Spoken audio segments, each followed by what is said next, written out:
আসসালামু আলাইকুম ওয়া রাহমাতুল্লাহ। প্রিয় দর্শক, নিউজ ওয়ানে এখন দেখবেন কেন আবার উত্তপ্ত হয়ে উঠল মণিপুর, অত্যাধুনিক ক্ষেপণাস্ত্র এবং ড্রোন ব্যবহার, উদ্বিগ্ন ভারত। ভারত থেকে কেন স্বাধীনতা চায় মণিপুর রাজ্য, স্বাধীনতার ইঙ্গিত দিল ভারতের যে 5টি রাজ্য। চলুন দেখি বিস্তারিত। ফের উত্তপ্ত হয়ে উঠেছে মহাভারতের মণিপুর রাজ্য।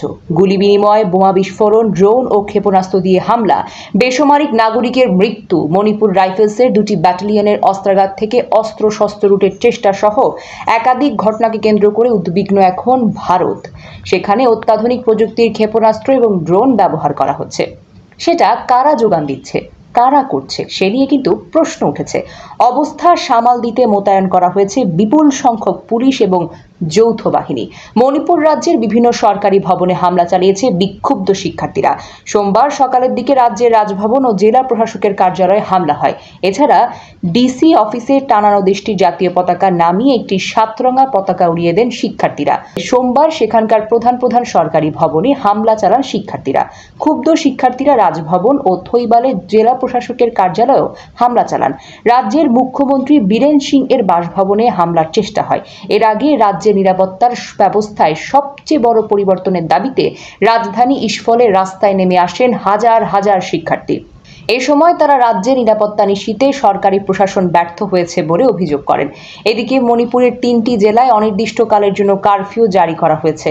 রাজ্যটিতে ফের সহিংসতা বৃদ্ধি পাওয়া এই সিদ্ধান্তটি নেওয়া হয়েছে। মণিপুরে হিংসা শুরু হয় গত বছরের 3 মে, কিন্তু 16 মাস পেরিয়ে গেলেও সেখানে শান্তি ফিরে আসেনি। শনিবার নতুন করে হিংসায় 5 জন মারা গেছেন। মণিপুরের পরিস্থিতি দেখে বোঝা যায় সেখানে মেইতেই এবং কুকি 2 সম্প্রদায়ের কাছে এখনো অস্ত্র আছে। শোনা যাচ্ছে এই 2 সম্প্রদায় পাহাড় ও উপত্যকায় বাংকার তৈরি করেছে। গত 2019 সালে ভারত থেকে বিচ্ছিন্ন হয়ে স্বাধীনতার ঘোষণা দিয়েছেন মণিপুর রাজ্যের 2 বিদ্রোহী নেতা। যুক্তরাজ্যে ঘোষণা দেওয়ার পাশাপাশি তারা প্রবাসী সরকার গঠনের ঘোষণা দেন। এই 2 নেতা দাবি করেন তাদের এই ঘোষণা রাজা লেইশেম্বা সানাজাওবার পক্ষ থেকে দেওয়া হয়েছে। কাতার ভিত্তিক সংবাদ মাধ্যম আল জাজিরার খবরে বলা হয়েছে, লন্ডনে বসবাসরত 2 মণিপুরী নেতা ইয়ামবিন বীরেন ও নরেংবাম সমরজিৎ সংবাদ মাধ্যমে উপস্থিত হয়ে প্রবাসী মণিপুর সরকার গঠনের ঘোষণা দেন। বীরেন নিজেকে মণিপুর স্টেট কাউন্সিলের মুখ্যমন্ত্রী দাবি করেন, আর সমরজিৎ দাবি করেন তিনি নবগঠিত সরকারের পররাষ্ট্র ও প্রতিরক্ষা মন্ত্রী। নরেংবাম সমরজিৎ বলেন তারা জাতিসংঘ স্বাধীন রাষ্ট্রের স্বীকৃতির জন্য চেষ্টা চালাবেন। তিনি বলেন, আমরা বিভিন্ন দেশের কাছে স্বাধীনতার স্বীকৃতি চাইব জাতিসংঘের সদস্য হওয়ার জন্য। আমরা আশা করছি অনেক দেশ আমাদের স্বাধীনতাকে স্বীকৃতি দেবে। মণিপুর ভারতের সবচেয়ে ছোট রাজ্যগুলোর একটি। এর জনসংখ্যা হলো প্রায় 28 লাখ। 1947 সালে যুক্তরাজ্যের কাছ থেকে ভারতের স্বাধীনতা লাভের সময় মণিপুর ছিল প্রিন্সলি স্টেট বা রাজা শাসিত স্বতন্ত্র অঞ্চল। এই 2 বছরের মাথায় 1949 সালে অঞ্চলটি ভারতের নিয়ন্ত্রণে আসে। তবে তখন থেকেই স্বাধীনতার দাবিতে সেখানে আন্দোলন চলছে। দীর্ঘ আন্দোলন সংগ্রামের ধারাবাহিকতায় প্রবাসী মণিপুর সরকার গঠনের ঘোষণা আসে। রাজ্যটিতে স্বাধীনতার দাবিতে কয়েক শতক ধরে লড়াই করছে শতাধিক সশস্ত্র গোষ্ঠী। তারা বিভিন্ন মাত্রায় স্বায়ত্তশাসন দাবি করে আসছে। স্বাধীনতাকামীদের সঙ্গে ভারতীয় সেনাবাহিনীর লড়াই জড়িত সহিংসতা মণিপুরের বাসিন্দাদের প্রত্যাহিক জীবনের অংশ হয়ে উঠছে। নাগা, কুকি, পাঙ্গাল সহ নানা নৃতাত্ত্বিক গোষ্ঠীর বাস এই রাজ্যে। এসব গোষ্ঠী নিজেদের সাংস্কৃতিক স্বাতন্ত্র্য বজায় রাখতে চায়। স্বাধীনতার ইঙ্গিত দিল ভারতের যে 5টি রাজ্য।